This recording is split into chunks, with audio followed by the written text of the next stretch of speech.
Tech Nuggets, RDC and RD Gateway on Apple Mac OSX. RDC and RD Gateway on Apple Mac OSX is kind of a different beast than it is on Windows.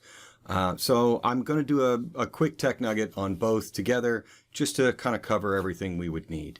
RDC is a GUI remote control of another Windows PC or another machine that's running like an RD server. Microsoft developed it and created it so that people could reach out over the network and remote control PCs. The client that you're running is developed by Microsoft, or the technology was. There are a lot of third-party clients now. There's a very nice Apple client that Microsoft has created and put out through the Apple App Store. RD Gateway is a secure tunnel through firewalls that the RD client can use to remote connect to, that allows you through a firewall so that you can remote desktop into machines on the other side of the firewall. And the diagram beneath shows a light blue line that's the RD Gateway connection, and the dark blue line shows the RD client connection through the gateway and on to the target machine. We're going to talk a little about that. I'm going to go through some of the dialog screens, and then I'm going to demo it at the end.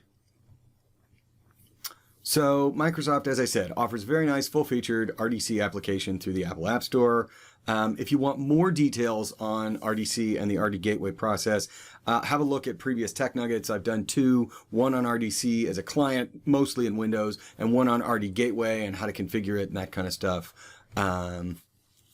The remote desktop client here is from the Apple App Store. It's called Remote Desktop, or Microsoft Remote Desktop. And if you search in the Apple App Store, it'll come up. There's one for your phone. If you have an iPhone, there's an Android version. I don't know if there's a Linux version. I would have to look. If you click on the Add PC, once you get started, click on the Add PC, we'll go through the options for setting up both the remote client connection that we want to make and the RD Gateway options we want to connect to. So here you're looking at what the screen you'd see after you click Add PC. You're going to fill in the IP or the host name of the remote machine you want to control. So not the gateway information, but the actual remote machine that you want to control. For the gateway, you are going to need to go down about halfway down. There's the gateway option. It says no gateway. We're going to want to pull that down, and we're going to want to click on Add Gateway. This will give us a dialog box that looks a lot like this. We're going to fill in the gateway name with the IP or host name of the RD gateway. So this is not the machine you want to remote control. This is the gateway information. You'd get this from the system administrator or whoever's running the gateway. It's not something you might normally know. That'll have to be filled in by someone else. You can fill in a friendly name if you want. That just makes it so if you have multiple gateways, you know which one you're looking at. You will need to pull down the user account and add user account options, because we'll need to put in credentials for the gateway, as well as eventually we'll be prompted for credentials for the remote machine. This is the gateway add user account. So you can see here, it wants you to add a username and a password. In my context, that'll be an Ohio ID, which is the same thing as an email address. So it will be, ab15567@ohio.edu, and I'll put in my Ohio ID password. Apparently the friendly name, which says is optional, is not always optional in my experience. So you can give it a friendly name if you like, and you click add and it'll add it back in. There's one other thing I kind of want to cover because it gets a little confusing. You'll see here in the screenshot, I've switched to the display tab. By default, it starts off as a full screen session. So if you were to click connect, it'll connect to the session. It'll ask you for your credentials for the remote machine, and it'll take over the machine. And it can be very confusing and disorienting at first. So I tend to go to the display options here, and I uncheck start session in full screen, because that'll make it not take over. Normally, once it's in full screen, you can push the mouse to the top of the monitor and it'll give you the bar for the application, and you can make it a window and do stuff like that. I tend to check the button at the very bottom that says update session resolution on resize, which lets me stretch and move it as a window, and it will resize Windows display inside that.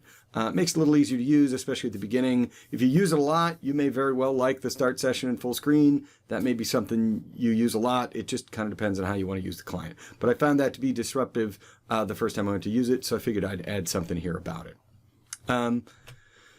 Right, so there we go. This is what the remote desktop app looks like. You can see I've got a thumbnail here that's going to tell me either the host name or the IP. Right now the thumbnail's blank because I've never connected to it. To start a connection, you double click on the thumbnail. You'll be prompted for credentials for the remote machine, the machine that you want to connect to. That's normal unless you went in and saved it in your settings in there. And if you mouse over the thumbnail, you'll see there's a little pencil which will let you edit the settings of that session. And here you can see once I've connected to it once, the thumbnail gets updated and it's got that bright orange background. That's my remote machine. Thumbnails are not live. They don't update in real time, but they can give you a snapshot of whatever machine you were looking at last time. If it has obnoxious orange backgrounds like this one, it'll be easier to pick out of a lineup if you've got lots of them. You can also go in and list by name or things like that. Sometimes the thumbnails are easy, and if you've got lots and lots of them, it can be quite distractive. So let's go on to the practical demonstration where I'll actually go through and create a connection and do all that kind of stuff. All right, so here I've got my Mac, and you can see I've already installed the Microsoft Remote Desktop app, and we're going to go through and set it up. So we click on the Add PC option, and there we go. It's going to ask us for our host name or IP address. We're going to be able to go in and we can add a user account if we want, or we can wait for have it ask us. It won't like cache anything. There isn't even an option to check a little box to say, hey, please have it saved. So if you want it, you've got to go in and add it. We'll talk a little about that later. We're going to go down here to the gateway and we'll add the gateway option and we'll give it a gateway name. And we can give it a friendly name if we want. And we're going to have to add an account because this is the part where it's going to want your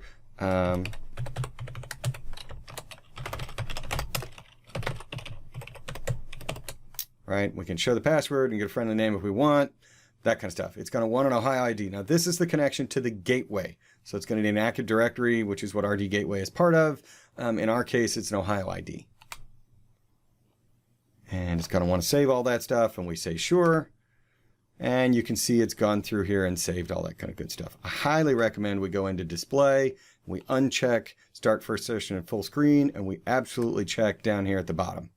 And it may start it in full screen to start with, and then we can make it a little smaller. There are some other options that you can mess with, but this is the easy way to do it. And you'll notice it's created a thumbnail. I can go up here and delete them, or I can edit, or that kind of thing. We double click on the thumbnail, and it starts a connection.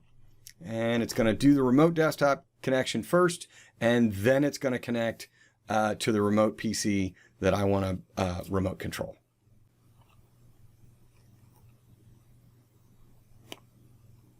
All right, so now it prompts me for the remote end. So you'll notice here it's giving me the IP address of the host I want to connect to. So we're going to say ITS class. And my ITS class password. Now remember, this is not the gateway. This is the remote machine, and it even says remote PC. We hit continue, and it's going to ask about this cert every single time. Mac, much like Windows, is very cert-oriented. Unfortunately, again, there's no little checkbox that says, please accept this and go away. You just have to hit continue. In all fairness, I am not a super huge Mac person, so you'll have to bear with me on that one. You can see here it's taken over, not quite full screen, but we can certainly grab it up in the corner and we can make it smaller and it should resize itself. And there we go. We've got a remote desktop session. We can full screen it if we want. You can see it'll move it to the right side or the left side or enter full screen. And we can do other things like that. And it's, you know, Windows doing all of its Windows awesomeness. This will get you into anything that runs an RD server, and it'll connect you through the RD gateway. To close, just close the little box here at the top. You'll notice our thumbnail has updated with the orange background because that was the last thing it saw. It takes a little snapshot of that so that you want to sort. If you want to go in, you can do it that way, and you can look at it different ways if you want to. Again, if you want to edit it, you can go in here and edit. This is, you'll notice it remembered it. So I can go in and tell it it's remembered that because it forced it. Now I can't use that because this isn't the remote end, but I could go in and add here like that. And it would let me pick that. And now it won't ask me at all. When I hit go, it should sort of do all of its things. I'll probably still get the cert error. And once I hit OK to the cert error, I should just connect me to the session, and it should let me right through. And there's the cert error.